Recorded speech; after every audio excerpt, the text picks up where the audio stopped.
Alors, bonjour à tous, bienvenue dans ce live, deuxième live de 2022. Alors, je m'appelle Yannick pour ceux qui ne me connaissent pas et nous allons aujourd'hui regarder l'improvisation simplifiée mais appliquée sur un standard de jazz qui s'appelle Black Orpheus. J'avais parlé de ça dans le dernier live. Mais on n'avait pas eu le temps de le voir. Donc, aujourd'hui, je voulais absolument qu'on fasse ça ensemble puisqu'on en avait parlé. Alors, qu'est-ce que c'est tout d'abord que l'impro simplifié pour ceux et celles qui n'étaient pas présents à l'ancien live, pas à l'ancien live, mais au live précédent? Si jamais tu vas aller le regarder, tu peux le faire, ça va être plus en détail, mais j'aimerais aujourd'hui tout de même faire une mini-révision à savoir qu'est-ce que l'improvisation simplifiée pour pas que ça soit trop obscur dans ton cerveau. Donc, on va regarder ça ensemble aujourd'hui, rapidement, qu'est-ce que c'est que l'impro simplifiée, et après, tout de suite, on va l'appliquer sur le standard Black Orpheus, et je vais te montrer plein d'astuces que tu vas vraiment aimer, je crois. Alors, on va regarder ça ici. Je t'ai fait un mind map.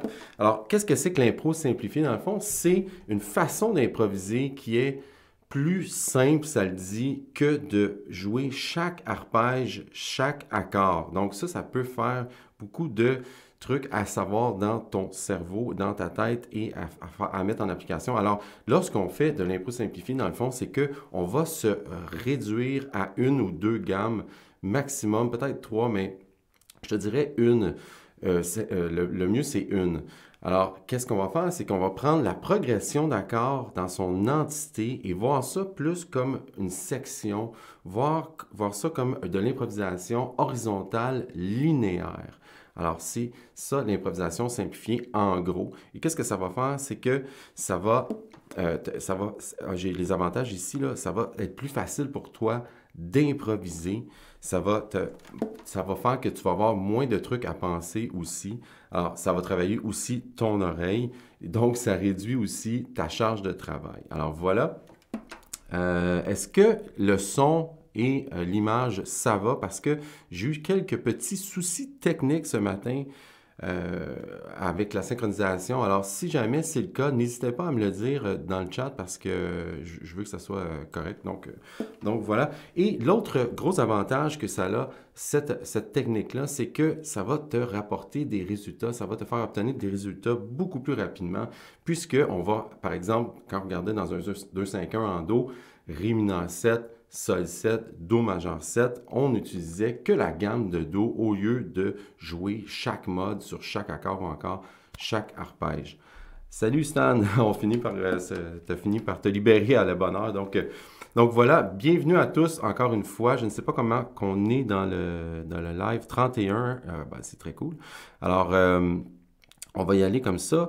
Je vais tout de suite te montrer l'application, à moins qu'il y ait des questions là, vite, là, sur ce qu'est l'improvisation simplifiée, mais on va tout de suite aller l'appliquer sur Black Orpheus pour vraiment bien comprendre comment ça fonctionne. Et je te garantis que si tu fais ce que je te dis aujourd'hui, peut-être que ça va te prendre quelques jours, quelques semaines à l'assimiler, mais après un certain moment, tu vas être capable d'improviser sur Black Orpheus, même si tu ne connais pas essentiellement chaque accord. Alors, c'est très cool dans ce sens-là. Il y a beaucoup de monde qui arrive, c'est très cool. Mon rasoir est en vacances. Oui, je pense que je l'ai jeté, François, oublie. Salut Alain, salut Nico, salut Jean-Marc, salut Noël, salut Philippe, salut Gérard, salut Christian, salut Denis. Fait froid aujourd'hui, hein, Denis? Alors voilà, on va regarder.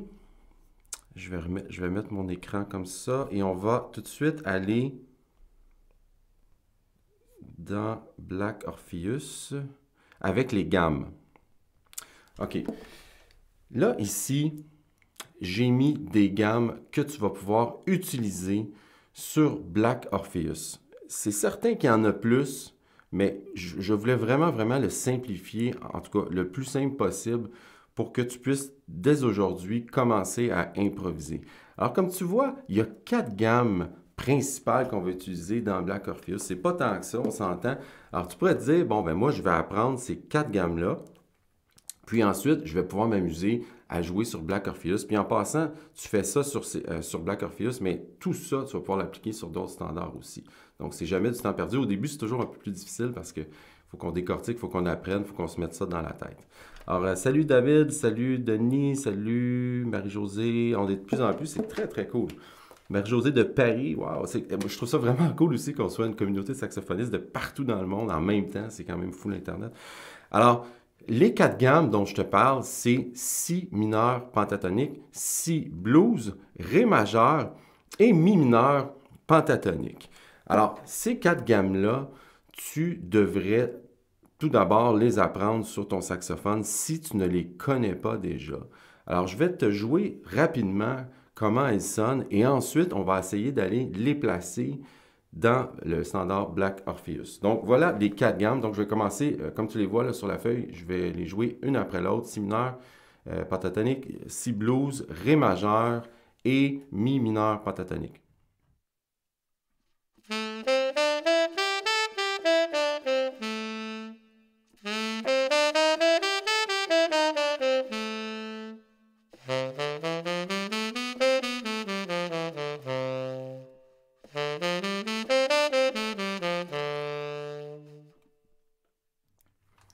Comme tu as pu entendre, je n'ai fait qu'un octave sur mon sax, mais lorsque tu seras en mode impro ou lorsque même tu vas les apprendre sur ton sax, je le dis toujours, mais je me répète pour ceux et celles qui n'ont peut-être pas entendu l'explication, mais je crois que c'est très très bien, en fait, c'est primordial de l'apprendre sur tout ton sax.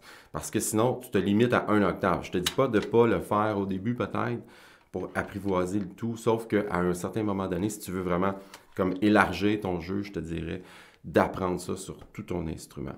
Donc, on a maintenant nos quatre gammes. On va maintenant analyser ça où on pourrait les mettre dans la forme de Black Orpheus. OK? Alors, on va commencer au début.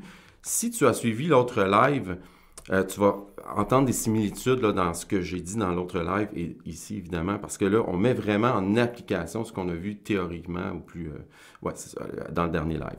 Alors, le premier 2-5-1 qu'on a, on a un Si mineur 7. Je vais essayer d'aller vite là, pour l'explication théorique. Là. Des fois, je m'emballe moi-même, là, puis je vais garder ça assez court. Alors, on a un 2-5-1 en mineur, en Si mineur. Alors ici, Si mineur 7, Do dièse 7, bémol 5 et Fa dièse 7, bémol 9 ou encore altéré. Et on a ça pour les quatre premières mesures, comme tu peux constater ici, c'est la même chose. OK?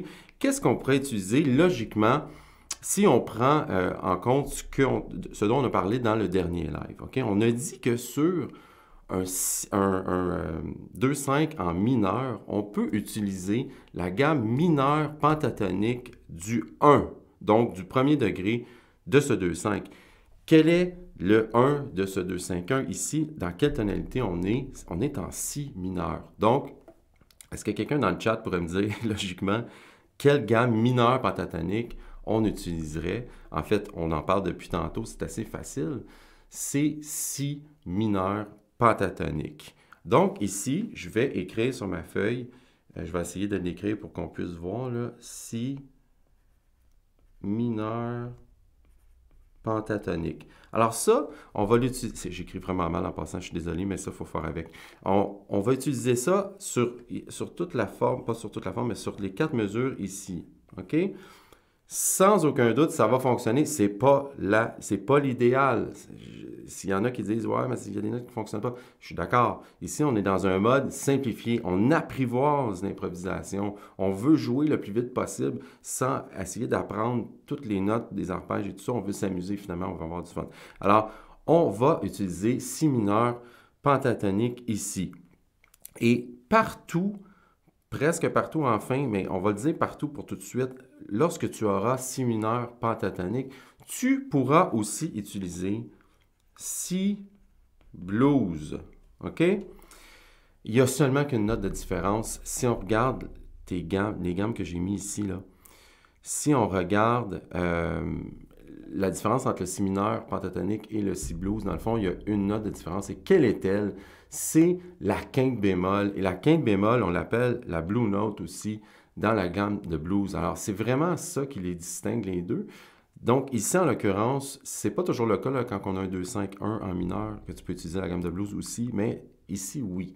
Alors, ça te donne une opportunité de jouer la gamme de blues, une option de plus dans le fond. Donc, ça, c'est bon. Alors, à chaque fois qu'on va avoir ce pattern-là, le 2-5-1 en si mineur, dans ce standard-là, on va pouvoir utiliser... attends un petit peu, je reviens à Jacques à ta question. On va pouvoir utiliser si mineur, pentatonique et si blues. Là, Jacques dit, tu fais l'impasse sur le si bémol, septième majeur du si mineur harmonique. Il n'y a pas de septième majeur là, dans la gamme de si mineur pentatonique, de si mineur harmonique. Oui, mais on ne l'utilisera pas ici. Là. Si, Jacques, si tu penses qu'on pourrait l'utiliser, le si bémol, dans le fond, parce que c'est la tierce du fa dièse. Mais je ne veux pas trop aller là-dedans, mais là, ça serait dans un mode où on jouerait vraiment, on traiterait un accord comme une entité en soi. Donc, on prendrait un ou plusieurs modes ou gammes sur chaque accord. Alors ici, ce qu'on fait, c'est simplifier le truc, voir le truc comme plus une improvisation linéaire horizontale. Donc, c'est certain que des fois, oups, il va y avoir des petits trucs qui vont peut-être accrocher, mais il faut un peu mettre ça de côté, il faut laisser ça aller pour, dans le futur, aller se concentrer là-dessus. Parce que, dans le fond, ce type d'improvisation-là, linéaire ou horizontale ou simplifiée, appelle ça comme tu veux, tu peux l'utiliser en corrélation aussi avec de l'improvisation plus verticale. Alors, OK, ben salut Jean, il faut que tu y ailles. Tu pourras l'écouter en rediffusion le live de toute façon. Alors, on va continuer notre, notre truc sur où on joue les gammes à la bonne place. Alors ici, le prochain accord qu'on a, c'est un si mineur. Donc, on va rester encore une fois... je ne suis pas capable d'écrire. On va rester encore une fois sur si mineur pentatonique. Je vais, en passant, mettre la track qu'on utilise aujourd'hui ainsi que le PDF en description plus tard. Je vais refaire la feuille là, un petit peu mieux que ça là, pour que tu puisses suivre. Là, je vais réécrire le truc, donc ne t'en fais pas là-dessus. Maintenant, on va passer à une autre section ici. Pardon. La prochaine section, ici, on a un mi mineur 7, un la 7, un ré majeur 7. On va arrêter ici, OK? Ces deux accords, ces deux mesures-là, pardon, on a encore une fois une progression d'accords très commune. Est-ce qu'il y a quelqu'un qui pourrait me le dire dans le chat, qu'est-ce qu'il voit ou elle voit ici? Mi mineur 7, la 7 et ré majeur 7. J'attends 5 secondes. Est-ce qu'il y a quelqu'un qui sait quelle est cette progression d'accords-là? Donc, soit vous dormez ou soit vous ne savez pas. Donc, je vais vous le dire. C'est, encore une fois, un 2-5-1. Mais là, ici, on a un 2-5-1 en majeur. OK? Et le 2-5-1, c'est en ré majeur. Donc, qu'est-ce qu'on va faire logiquement si on utilise le même principe dont on a parlé dans l'autre vidéo? Sur un 2-5-1 en majeur, on peut utiliser dans un mode d'improvisation simplifié la gamme majeure reliée au premier degré. Ici, c'est en ré. Alors, qu'est-ce que je vais faire ici? Je vais utiliser la gamme de ré majeur. Ré majeur, ici. OK? Partout où j'ai mon 2-5-1 en ré, je vais utiliser la gamme de ré majeur. D'accord? Et pourquoi j'ai arrêté ici, là? J'ai arrêté à cet accord-là. Okay? Ces deux accords-là se ressemblent beaucoup parce que dans le fond, c'est un et l'extension de l'autre. Ici, ça sera un petit peu plus compliqué là, de continuer dans un mode horizontal ou linéaire. Donc, on n'aura pas vraiment le choix et je pense, après analyse, que c'est la seule place dans le standard. Donc, ici, si tu essaies d'improviser en improvisation linéaire ou en utilisant qu'une gamme comme on fait là, je te conseille tout de même ici de venir arpéger tes accords parce que ça ne fonctionnera pas sinon. Et quel est-il? Okay, ici, on a un ré dièse diminué ou encore un si-7 bémol 9. Je ne veux pas trop te mêler maintenant, là, mais si on écrivait ça, ben, je vais te l'écrire, ça va être plus simple. Ici, là, je vais écrire mon si-7 bémol 9. Okay? On a un si, un ré dièse, un fa dièse, un la, un si évidemment, et le do qui est le bémol 9, okay? Un do bécard. Mais si tu prends finalement les 4 notes du haut de cet accord-là, c'est dans le fond ton accord de ré dièse diminué. Ré dièse, Ré dièse, Fa dièse, La et Do. Donc, on peut dire dans le fond que le Si7 bémol 9, c'est comme l'extension, les extensions, excuse-moi, le Ré dièse diminué, c'est l'extension du Si7 bémol 9. Ça commence à être compliqué un peu dans notre cerveau. Alors, ça ici, je te conseille d'arpéger l'accord dans le fond. Ça va être pas mal la seule place de toute façon dans le standard. Donc, on va continuer. Là, notre prochaine section, on a ici 4 mesures où on va pouvoir relaxer et juste prendre... Salut Xavier, salut, ça va? Oui, bonne année à toi aussi. Salut Gérard, salut Jacques, salut Denis, Tania, on s'est vu tantôt. Donc, ici, Mi mineur 7, La 7, Ré 6e ou Ré majeur 7 et Sol majeur 7. Qu'est-ce que c'est que cette progression-là? Est-ce qu'il y a quelqu'un qui peut me dire ça dans le chat? Qu'est-ce que c'est que cette progression-là? Si on la prenait là, comme une entité en soi. Mi mineur 7, La 7, Ré et Sol majeur 7. Est-ce qu'il y a quelqu'un qui a une idée là-dessus? Je me demande s'il n'y a pas un délai dans le chat parce que tantôt, Jacques et Gérard ont répondu 2-5-1, mais ça a pris du temps. Alors, je présume que c'est le cas. Je vais régler ça pour la prochaine fois, mais je vais te le dire ici, on va le faire ensemble. Alors, le Mi 7, est-ce qu'il y a quelqu'un qui répond? Vincent, est-ce que la gamme blues fonctionne toujours? Ça va fonctionner lorsqu'on va être sur le Si mineur pentatonique, donc le 2-5-1 en Si. OK? On va continuer ici, là, pour ne pas trop se mélanger. Ici, on a un 2, un 5, un 1. Et le Sol par rapport, on a un 2-5-1 comme tantôt, mais le Sol par rapport au Ré, quel est-il? Quel degré? Ré, Mi, Fa dièse, Sol. Donc, on a un 4 ici. OK? Une belle progression. 2, 5, 1, 4. Qu'est-ce qu'on va utiliser là-dessus? Ré majeur. OK? 4 mesures de Ré majeur. C'est pas beau la vie? Ré majeur à partir d'ici jusqu'ici. OK? Encore une fois, je vais te faire ça un petit peu plus propre tantôt, là, si tu vas aller la télécharger dans la description. Maintenant, tu vas voir qu'il y a des trucs qui reviennent. Donc, ça va te simplifier la vie ici. Si on regarde les 4, en fait, les 8 prochaines mesures, oui, les 8 prochaines mesures. Ici, on a 2, 5, oh, tu vois pas si je fais ça, 2, 5, 1 en Si mineur. 2, 5, 1, 2, 5, 1, 2, 5. Bon, dans le fond, on a une section de 8 mesures sur laquelle on va utiliser quelle gamme, tu penses? Si mineur pentatonique ou Si blues à ta guise. Pourquoi? Parce que on a plein de 2-5-1, 2, 5, 1, 2, 5, 1, ainsi de suite, OK? En quelle tonalité? En Si. Donc, on va prendre notre gamme de Si mineur pentatonique ou Si blues pour toute cette section-là. OK? Je ne sais pas si je devrais écrire ça, là, ça va essayer une autre couleur. Si mineur, penta ou Si blues. Disons qu'il ne faut pas remettre une copie comme ça à un prof parce que ça ne passerait pas. Maintenant, on continue. On arrive dans l'espèce de petit bridge là, dans Black Orpheus. Alors, qu'est-ce qu'on a ici? Fa dièse, mineur 7, bémol 5, Si 7, bémol 9 et Mi mineur ou Mi mineur 7. OK? On a ici, encore une fois, une progression qui revient toujours 2, 5, 1. Mais maintenant, on est dans une autre clé. OK? On est en Mi mineur. C'est pourquoi je t'ai mis aussi comme choix de gamme Mi mineur pentatonique. Alors, si on continuait juste quelques mesures, ici, on a encore un Mi mineur, ça c'est la même chose. Ici aussi, parce que là, c'est juste la baisse qui change.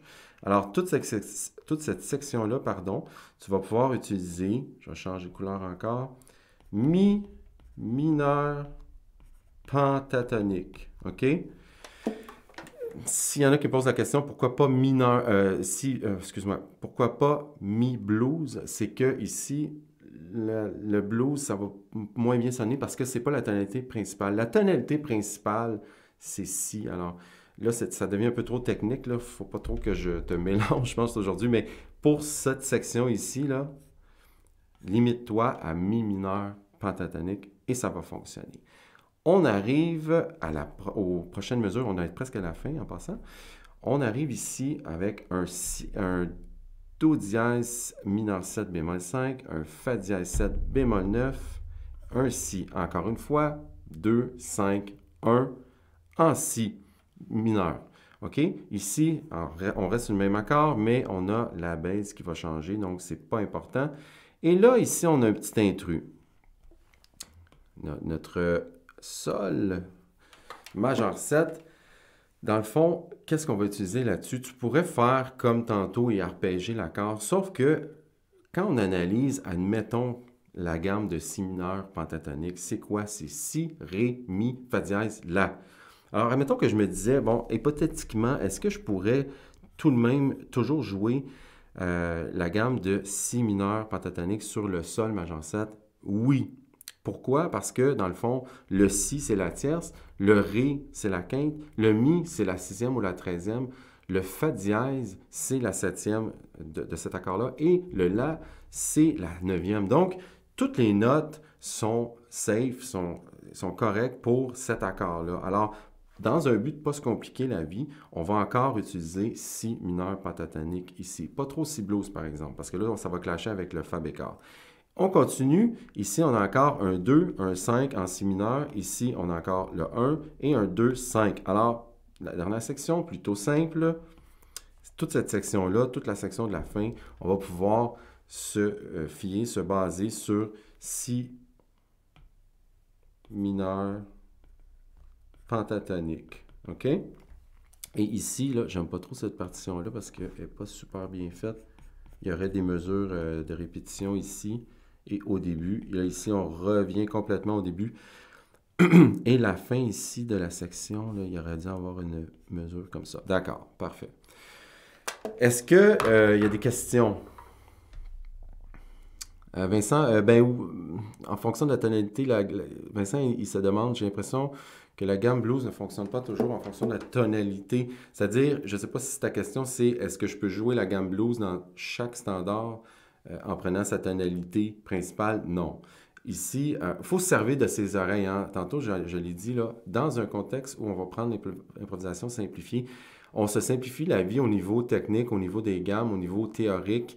Par contre, il faut vraiment ouvrir nos oreilles, puis ça devient un exercice qui est très bon pour les oreilles, dans le fond, parce que, admettons que moi, je me limite à la gamme de Si mineur pentatonique pendant les 2-5, c'est certain que inconsciemment, étant donné que j'ai beaucoup d'expérience, ou enfin quelques années d'expérience, je vais, sans m'en rendre compte, aller sur ces notes-là, aller sur les notes de l'accord qui sont disponibles dans la gamme de Si mineur pentatonique. Mais ça, c'est à toi aussi de jouer 2-3 millions de fois. Alors après ça, ça va bien aller, je te garantis.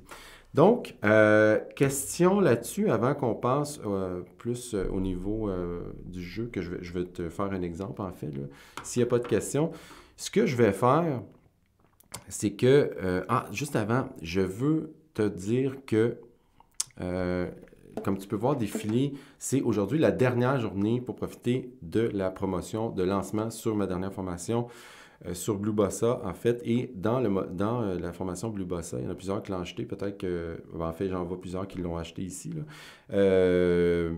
Il y a un gros module, beaucoup plus en détail que ce qu'on fait aujourd'hui sur l'improvisation simplifiée, mais qui s'applique sur Blue Bossa et plusieurs autres choses. Alors, si tu veux en profiter, ça se termine ce soir à minuit. Alors, il y a un 30% de remise. Là. Je vais mettre le lien, il y est déjà, je pense, dans la description si tu veux aller voir ça. D'accord? Alors, maintenant, ce que je vais faire, c'est que je vais carrément te jouer les gammes. Et ça, je te conseille de faire ça en premier lieu, en fait. Familiarise-toi avec les gammes, les 4 gammes qu'on a vues, c'est-à-dire fais-les sur ton instrument jusqu'à temps que ça soit facile et par cœur. Parce que pense pas à faire de l'impro si... tu peux essayer, mais c'est pas mal plus difficile. Si tu connais tes gammes, ça va vraiment aller mieux. Alors, premièrement, tu te familiarises avec tes gammes, tu les apprends par cœur. Deuxièmement, la deuxième étape, ce que tu vas faire, c'est ce qu'on va faire ensemble dans 2 minutes. Je vais prendre les gammes et je vais les appliquer sur ce qu'on a fait, sur ce qu'on a analysé dans le fond. Donc, je vais commencer en jouant Si mineur pentatonique. Je peux juste les monter et les descendre, mais je vais m'amuser un peu sur un octave ou un octave et demi. Là. Il n'y a pas vraiment de termes ou de normes à avoir. Là. C'est vraiment juste de te promener pour te familiariser avant de dire, bon, moi, je vais faire un contexte là, que je vais improviser. Donc là, ce que je vais faire, c'est que je vais vraiment faire plus des noirs, des blanches, des rythmes ultra simples, mais en montant et descendant la gamme. Et tu vas voir que peut-être que des fois, ton oreille va dire, oups, il y a une note qui clash ici, il y a une note qui sonne moins bien. Oh, ben tu vas à celle d'à côté, puis ça va fonctionner. OK? Ça, c'est de l'essai-erreur. D'accord?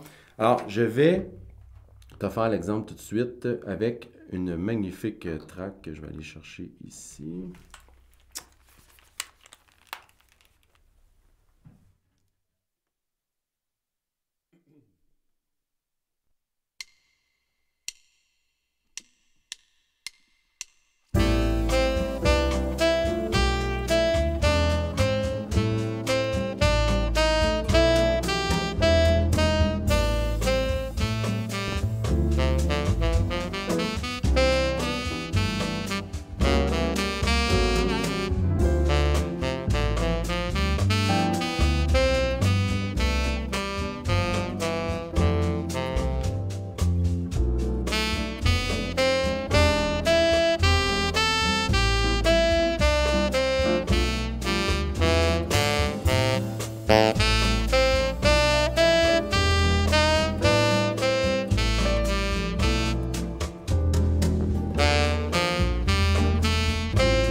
Alors, tu vois, c'est certain qu'il y a certains moments que tu te dis, oups, il y a peut-être une note qui sonne moins bien, mais comme je te disais tantôt, c'est à toi de aller avant ou après la note, c'est-à-dire la note après, admettons que tu joues un fa dièse, tu es en si mineur, si mineur pentatonique, ça sonne pas bien, va à la. OK, c'est de l'expérimentation, de l'essai-erreur. Mais j'ai vraiment plutôt respecté ce dont on parle depuis tantôt. Et tu vois, ça sonnait pas comme si je jouais dans une autre chanson. Là. On s'entend, là, ça fonctionne. OK? Tu pourrais très bien aller jouer ou jouer avec des gens ou jouer avec une backing track et ça fonctionne. Là, je l'ai vraiment fait aussi en mode plutôt boring. Là. Tu sais, je monte, je descends, je monte, je descends.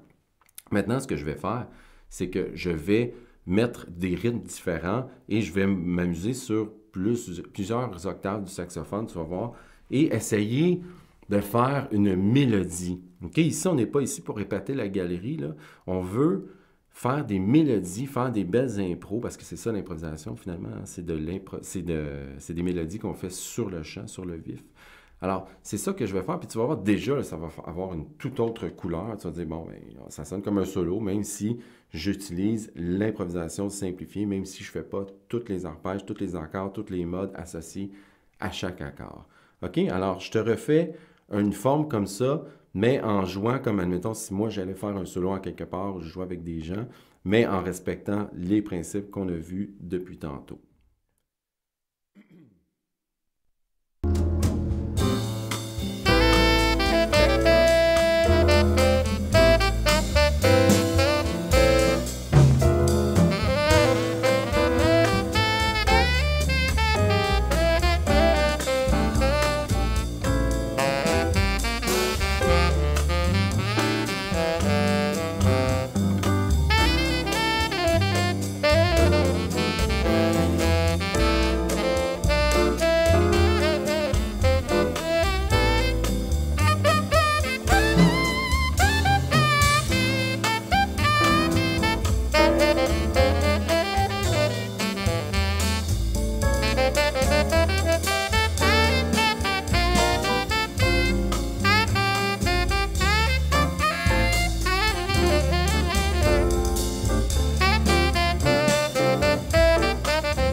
j'ai fait une erreur dans le contexte que j'ai rajouté une note à un moment donné. J'ai fait un do dièse, j'aurais pas dû.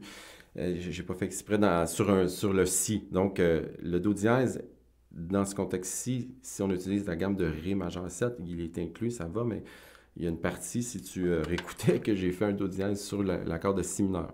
Donc, il y a une petite erreur que j'ai faite si on veut conserver ce contexte-là. Mais sinon, tu vois, je n'ai fait que faire ce qu'on a parlé aujourd'hui, faire ces gammes-là, ces modes-là, et ça fonctionne. Alors, ça te donne vraiment une belle option, une belle alternative, là, si tu n'as pas le temps ou si tu n'as pas envie peut-être d'apprendre tous tes accords. Je te conseille de le faire par contre.